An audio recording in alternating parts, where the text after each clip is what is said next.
But I did want to talk about the fear of weight gain because I know this is something that so many of you guys struggle with, especially when it comes to eating more food.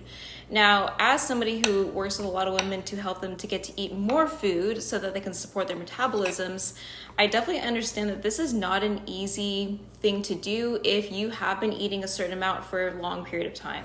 And I personally myself had to eat more food in order to get my period back, but also I love being active. So if you are somebody who is intentionally being active throughout the week, like you do need to be eating more food. And I'm gonna say this, that less than 1,800 calories is not enough. And as somebody who eats intuitively, I don't track anymore.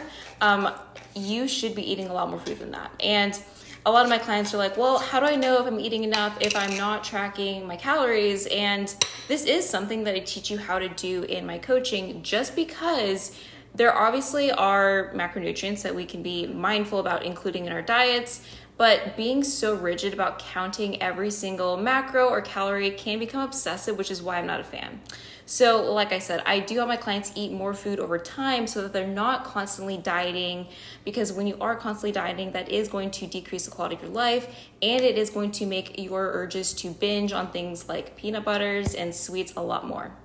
So if you feel like you're in a place right now where you know that you need to eat more food, okay, but you're afraid to and you're not really sure how to do that without tracking, and maybe you have these fears of what's going to happen to my weight if I do eat more food, this is exactly what I help you with in my coaching, so that food is not this big stressor in your life. And I promise you, when you are able to reach this place where you no longer need to track every single calorie that you eat,